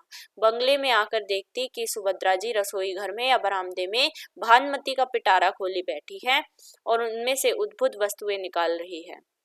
छोटी छोटी पत्थर या शीशे की प्यालियां, मिर्च का अचार, बासी पूरी, पेड़े, रंगीन चकला बेलन, चुटीली नीली सुनहरी चूड़ियां आदि आदि सब कुछ मेरे लिए आया है। इस पर कौन विश्वास करेगा, उद्धार मेरे निमित्त ही आता था। तो यहाँ पर वो कहती हैं कि सुभद्रा जी जब मेरे घर आती थी तो भक्तिन जो थी वो मेरे ऊपर रौब जमाने लगती थी। तो क्लास में पहुंचकर हमेशा वो इस तरीके से ऊंचे ऊंचे स्वर में कहती कि ये देखो MA BA पास जो विद्यार्थी हैं उनके सामने बुढ़िया गुरु का क्या मान। ठीक है। और सुभद्रा जी अपना अकेले बैठे छोटी छोटी जो पत्थर अपना पिटारा खोल के, वो भानुमति का जो पिटारा होता था वो खोल के वो बैठी हैं, और उसमें से क्या क्या निकलता है, छोटी छोटी पत्थर या शीशे की प्यालियां निकलती हैं, मिर्च का अचार, बासी पूड़ियाँ, ठीक है, पेड़े, रंगीन चकला बेलन और चूड़ियाँ वगैरह बहुत कुछ उनका निकलता है। ठीक है। और ये सारा जो आत्मीय उपहार था ये किसके लिए आता था, ये महादेवी जी के लिए वो लेकर आती थी। ऐसे भी अवसर आ जाते थे जब वे किसी कवि सम्मेलन में आते जाते प्रयाग उत्तर नहीं पाती थी और मुझे स्टेशन जाकर ही उनसे मिलना पड़ता था। तो ऐसे भी अवसर आते थे जब उनको किसी कवि सम्मेलन में जाना पड़ता था और आते आते वो प्रयाग यानी कि प्रयागराज एक जगह है, ठीक है, यूपी में, तो वहां पर वो नहीं उतर पाती थी और फिर उनको स्टेशन पे ही, यानी महादेवी जी को कई बार उनसे स्टेशन पे ही मिलने जाना होता था। ऐसी कुछ क्षणों की भेंट में भी एक दृश्य की अनेक आवृत्तियां होती ही रहती थी। वे अपने थैले से 2 चमकीली चूड़ियां निकालकर हंसती हुई पूछती, पसंद है? मैंने 2 तुम्हारे लिए खरीदी थी, तुम पहनने में तोड़ डालोगी। लाओ अपना हाथ, मैं पहना देती हूँ। पहन लेने पर वे बच्चों के समान प्रसन्न होती। तो वे कहते हैं कि जब भी मैं उनसे मिलने जाती थी उस भेंट में मुझे हमेशा ही कुछ ना कुछ मिलता था, मतलब मुझे हमेशा ही खुशी मिलती थी। और वो अपने थैले में से 2 चमकीली चूड़ियां निकाल कर मुझसे पूछती थी, क्या तुम्हें पसंद है? मैंने तुम्हारे लिए 2 खरीदी थी, तुम तो पहनते पहनते तोड़ डालोगी, लाओ मैं तुम्हें पहना दूं। और जब मैं उन्हें पहन लेती थी तो वो बच्चों के जैसे खुश हो उठती थी। हम दोनों जब साथ रहती थी तब बात 1 मिनट और हंसी 5 मिनट का अनुपात रहता था। यानी कि वो कहती हैं कि जब हम दोनों साथ रहती थी तो हंसती बहुत ज्यादा थी और बातें कम करती थी। उसी से प्राय किसी सभा समिति में जाने से पहले न हंसने का निर्णय करना पड़ता था। एक दूसरे की ओर बिना देखे गंभीर भाव से बैठे रहने की प्रतिज्ञा करके भी वहां पहुंचते ही एक न एक वस्तु या दृश्य सुभद्रा के कुतूहली मन को आकर्षित कर लेता और मुझे दिखाने के लिए वे चिकोटी तक काटने से नहीं चूकती। तब हमारी शोभा सदस्यता की जो स्थिति हो जाती थी उसका अनुमान सहज है। तो कई बार क्या होता है कि जो 2 फ्रेंड्स मिलते हैं तो वो डिसाइड करते हैं कि हम, मतलब कई बार ऐसा होता है कि एक फ्रेंड बहुत सीरियस होता है और दूसरा बहुत ज्यादा हंसता रहता है, तो वो एक दूसरे से प्रॉमिस करते हैं कि हम कहीं अगर किसी कॉन्फ्रेंस वगैरह में है तो हम हंसेंगे नहीं। लेकिन जो हंसने वाला फ्रेंड है, जो खुश रहने वाला फ्रेंड है, कभी ना कभी कुछ ना कुछ देखकर हंसता ही रहता है। और वो चीज वो है, जैसे कुछ उसने देख लिया वही चीज वो अपने दूसरे फ्रेंड को दिखाते हैं तो वहां पर भी उसे भी हंसी आ जाती है। तो यही चीज इन दोनों के साथ होती थी। जो सुभद्रा जी तो बहुत हंसते हुए अच्छे, मतलब प्रसन्न भाव से रहती थी, तो अगर कुछ भी उन्हें ऐसा कुछ दिख जाता था तो वो उनका जो कुतूहली मन था, बच्चों वाला मन था, वो हमेशा ही महादेवी को दिखाने के लिए व्याकुल हो जाता था। फिर वो उन्हें चुकोटी काट कर, यानी जो चोटी होती है वो काट के वो उन्हें दिखाती थी और उससे उनकी जो शोभा सदस्यता थी वो तो बिगड़ ही जाती थी। उन अनेक कवि सम्मेलनों में हमने साथ भाग लिया, पर जिस दिन मैंने अपने ना जाने का निर्णय और उसका औचित्य उन्हें बता दिया, उस दिन से अंत तक कभी उन्होंने मेरे निश्चय के विरुद्ध कोई आग्रह नहीं किया। आर्थिक स्थितियां उन्हें ऐसे आमंत्रण स्वीकार करने के लिए विवश कर देती थी, परंतु मेरा प्रश्न उठते ही वे रख देती थी, मैं तो विवशता से जाती हूँ पर महादेवी नहीं जाएगी, नहीं जाएगी। तो बहुत सारे ऐसे कवि सम्मेलन होते थे जिसमें हमने साथ भाग लिया, लेकिन कई बार ऐसा होता था कि मेरा निर्णय होता था कि मुझे नहीं जाना, और मैं उन्हें जब अपना रीजन बता देती कि मुझे क्यों नहीं जाना, तो वो कभी भी मेरे निश्चय के विरुद्ध नहीं जाती थी। कभी भी उन्होंने आग्रह नहीं किया कि नहीं नहीं चलो चलो चलो, ठीक है। तो आर्थिक स्थितियां उनकी तो वैसे ही थी सुभद्रा जी की कि उनको हमेशा जाने पर ही विवश कर देती थी, लेकिन जब मेरा प्रश्न उठता था तो वो हमेशा विवशता से कहते थे कि महादेवी अगर नहीं जाना चाहती तो वो नहीं जाएगी। साहित्य जगत में आज जिस सीमा तक व्यक्तिगत स्पर्धा, ईर्ष्या, द्वेष है उस सीमा तक कभी नहीं था, यह सत्य है। ठीक है। जिस सीमा तक आज इतना ज्यादा द्वेष ईर्ष्या बढ़ गई है उस सीमा तक उस समय पे कभी भी कोई द्वेष सीमा नहीं थी, कभी भी कोई किसी से घृणा या फिर जेलसी नहीं थी। पर एक दूसरे के साहित्य, चरित्र, स्वभाव संबंधी निंदा पुराण तो सब युगों में नानी की कथा के समान लोकप्रियता पा लेता है। अपने किसी भी परिचित अपरिचित साहित्य साथी की त्रुटियों के प्रति सहिष्णु रहना और उसके गुणों के मूल्यांकन में उदारता से काम लेना सुभद्रा जी की निजी विशेषता थी। अपने को बड़ा बनाने के लिए दूसरों को छोटा प्रमाणित करने की दुर्बलता उनमें असंभव थी। तो वो क्या कहती हैं कि हमेशा ही मतलब ऐसा युग था कि उस समय पे कोई किसी से जेलस नहीं होता था। और जो सुभद्रा जी थी उनमें ये गुण था कि अगर कोई उनके सामने साहित्य लिखता है और अगर उन्होंने कुछ कमी उसमें देख ली तो वो हमेशा ही उसमें उन्हें बताती थी, उनकी निंदा भी करती थी कि ये गलत है, ठीक है, लेकिन कभी भी अपने आप को बड़ा दिखाने के लिए दूसरे को छोटा वो नहीं दिखाती थी। बसंत पंचमी को पुष्पाभरण आलोक वसना धरती की छवि आंखों में भरकर सुभद्रा ने विदा ली।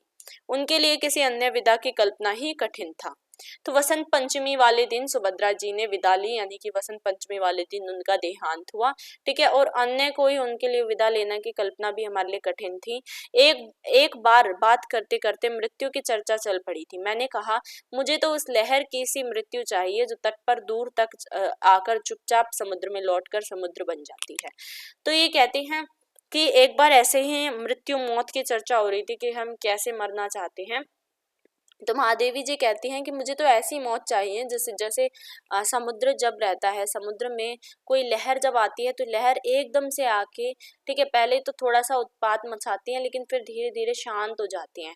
तो वो मृत्यु मुझे चाहिए, ठीक है, तट पे आए, चुपचाप समुद्र में फिर समुद्र बनकर लौट जाए। सुभद्रा बोली, मेरे मन में तो न मरने के बाद भी धरती छोड़ने की कल्पना नहीं है। मैं चाहती हूँ मेरी एक समाधि हो जिसके चारों ओर नित्य मेला लगता रहे, बच्चे खेलते रहें, स्त्रियां गाती रहें और कोलाहल होता रहे। अब बताओ तुम्हारी नाम धाम रहित लहर से यह आनंद अच्छा है या नहीं। तो सुभद्रा ने क्या कहा, मैं तो ऐसे मरना चाहती हूँ कि मतलब जब मैं धरती छोड़ूं तो मैं धरती छोड़ूं ही ना, मतलब ऐसे मरना चाहती हूँ कि मेरी एक समाधि हो जिसके चारों ओर हमेशा मेला सा लगा रहे, बच्चे खेलते रहें, जो औरतें हैं वो मेरे समाधि के आगे गाती रहें, कोलाहल यानी कि भीड़ लगी रहे हमेशा। तो वो कहते हैं कि अब बताओ, अगर तुम्हारी नाम धाम वाली जो लहर है उससे ये ज्यादा आनंदित है। उस दिन जब उनके पार्थिव अवशेष को त्रिवेणी ने अपने श्यामल उज्जवल अंचल में समेट लिया, तब नीलम फलक पर श्वेत चंदन से बने उस चित्र की रेखाओं में बहुत वर्षों पहले देखा एक किशोर मुख मुस्कुराता जान पड़ा। यही कहीं पर बिखर गई वह छिन्न विजय माला सी।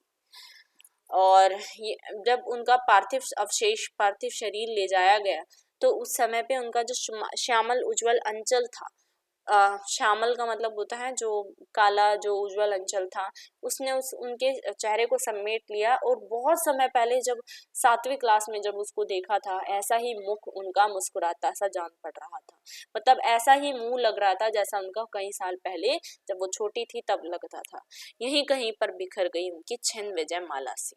ठीक है, अब यहाँ पर इसका हमने पूरा चैप्टर हमारा कंप्लीट हो गया है और ये पूरा इसका प्रसंग वगैरह, व्याख्या वगैरह ये आप पढ़ सकते हैं। रेखा चित्र क्या है इसके बारे में अभी आप पढ़ सकते हैं, बेसिकली तो मैंने आपको बता ही दिया है। अब ये देखो, ये इम्पोर्टेंट है टिप्पणी, इसको आप पढ़ लीजिएगा जरूर।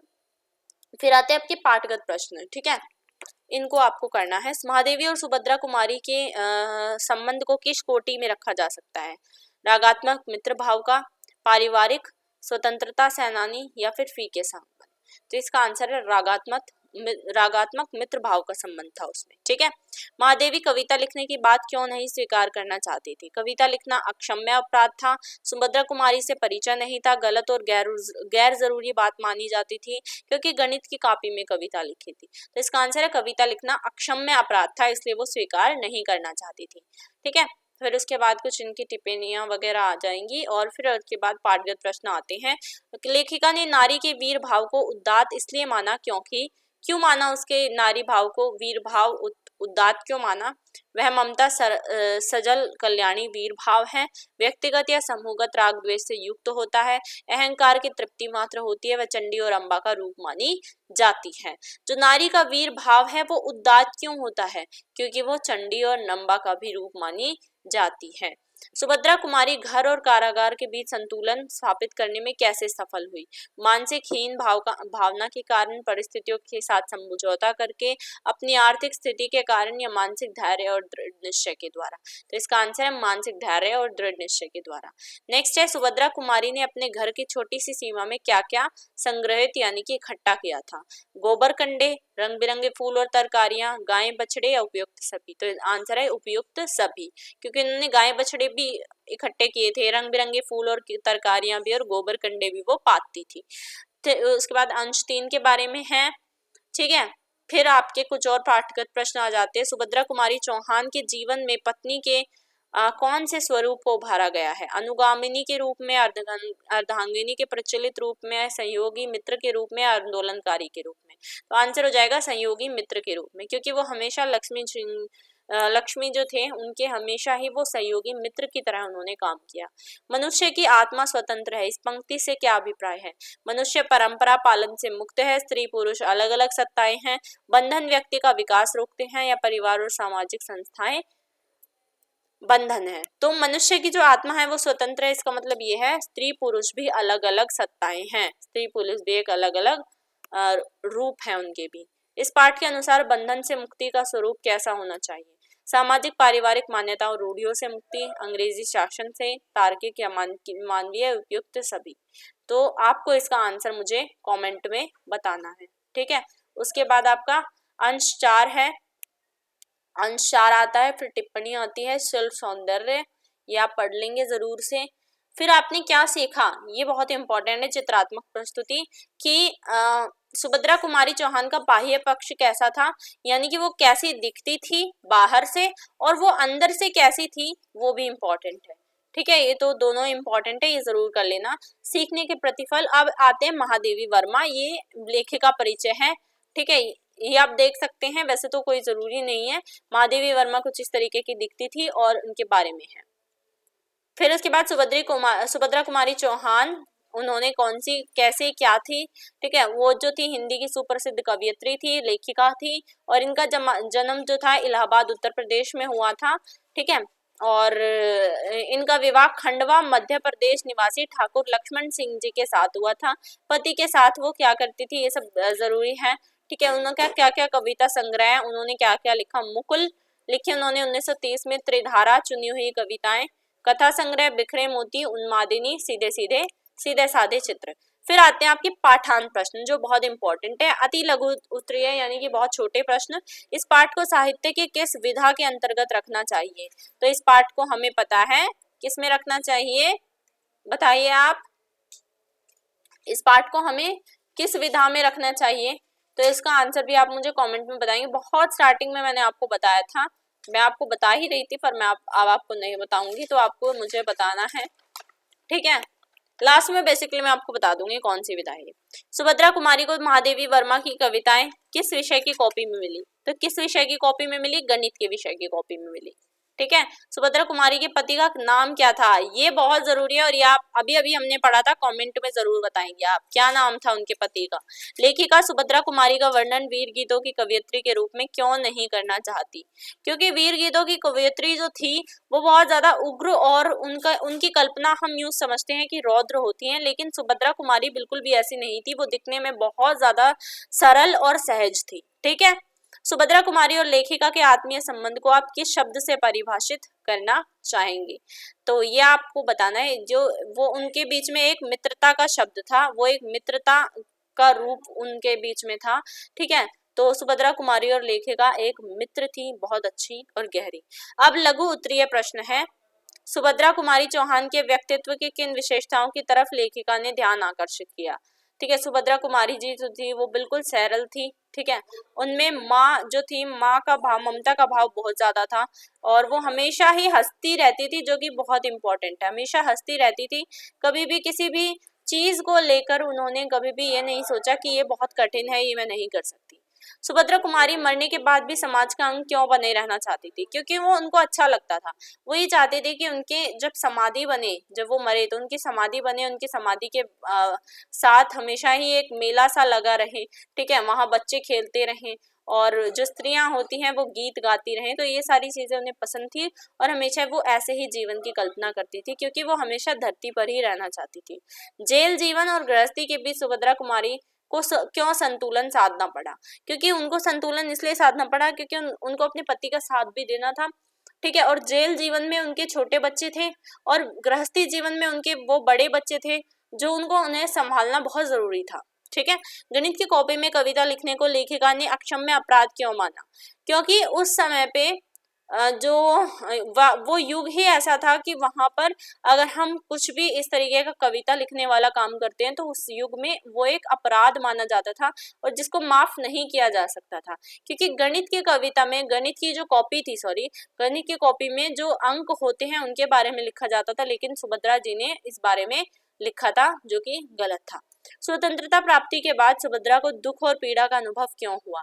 जब स्वतंत्रता मिल गई तो उसके बाद भी उन्हें अपने जो स्वतंत्रता साथी थे, जिनके साथ उन्होंने स्वतंत्रता की लड़ाई लड़ी थी, उनके साथ भी उन्होंने लड़ाई करनी पड़ी, उनके विद्रोह में भी जाना पड़ा, क्योंकि जो हरिजन महिलाएं थी उनको बापू के वो अस्थि प्रवाह था उसमें नहीं जाने दिया जा रहा था। जो सिर्फ मोटर पर बैठ के स्त्रियां आती थी उन्हीं को जाने दिया जा रहा था। दीर्घ उत्तरीय प्रश्न है, लेखिका क्यों नहीं चाहती थी कि उनके द्वारा कविता लिखने की बात सबको पता चले? क्योंकि उस समय पे वो एक अपराध था और अगर सबको पता चलती है बात तो सब उनका मजाक उड़ाते। सुभद्रा कुमारी के बाह्य रूप और आंतरिक गुणों की चर्चा कीजिए। ये जरूरी है, ये आप जरूर लिख कर देखेंगे, ठीक है। स्वतंत्रता आंदोलन में सुभद्रा कुमारी चौहान ने अपनी व्यक्तिगत आकांक्षाओं के स्थान पर जन सामान्य की भावनाओं का सम्मान किया। इस कथन के परिप्रेक्ष्य में विचार प्रस्तुत कीजिए। तो स्वतंत्रता आंदोलन में सुभद्रा कुमारी चौहान जो थी वो हमेशा अपनी व्यक्तिगत इच्छाओं को छोड़कर जो जन सामान्य की भावनाएं थी, मतलब जो लोगों के बारे में उनका सोचना था, वो उन्होंने ज्यादा इम्पोर्टेंट समझा और हमेशा से ही उन्होंने जो लोगों के लिए जीना था वो उन्होंने आगे रखा। सुभद्रा कुमारी के मन में अपनी आर्थिक स्थिति को लेकर कोई हीन भावना क्यों नहीं थी? क्योंकि वो जानती थी कि ये जो आर्थिक स्थिति है इन्हीं में उसको रहना है और उसने अपने घर को, अपनी घर की धरती को हृदय से अपना लिया था। और जब कोई स्त्री अपने घर की धरती को हृदय से अपना ले तो उसके लिए कुछ भी कठिन नहीं रहता। सुभद्रा कुमारी चौहान ने सार्वजनिक जीवन के बंधनों का सदैव विरोध किया। इस तथ्य का मूल्यांकन कीजिए। तो सार्वजनिक जीवन के बंधनों का विरोध उन्होंने कैसे किया, ये आपको मैंने पढ़ाया है और ये आप जरूर करेंगे और इसको आप लिख कर देखेंगे, ये भी बहुत इंपॉर्टेंट है। तो सबसे पहले तो उन्होंने क्या किया कि जो जाति के आधार पे लड़कों को चुना जाता था पहले, ठीक है, वर चुना जाता था लड़कियों के लिए, वो उन्होंने गलत समझा, क्योंकि अगर हम जाति के आधार पे करते हैं तो वो बहुत गलत है, ठीक है। और इसके अलावा कन्यादान के बारे में भी उन्होंने आवाज उठाई कि कन्यादान करने से क्या मेरी बेटी मेरी नहीं रहेगी। तो बहुत सारी ऐसी चीजें हैं जिनके ऊपर उन्होंने आवाज उठाई।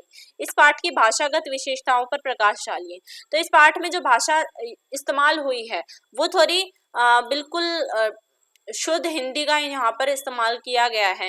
हालांकि भाषा सरल सहज है लेकिन थोड़ी सी कठिन भी मानी जा सकती है, क्योंकि कुछ चीजें ऐसी हैं जो बिल्कुल शुद्ध हिंदी में है तो वो समझ से बहुत बाहर है।